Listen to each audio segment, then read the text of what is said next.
चकुनी जे हाथिया के दर दर आमरिया हे साई चरिया बेलदा मदयल बेलवा हे साई चरिया बेलदा मदयल बेलवा हे सासू के आँखिया गले मधुमक्खिया हे कैसे में देखी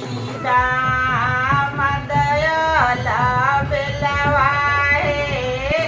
देखाऊँ ना पवलिता मदयल बेलवा हे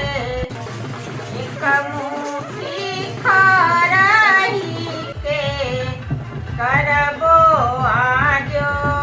रहे या भरी देखबदा मदयल बेलवा हे या भरी देखबदा मदयल बेलवा हे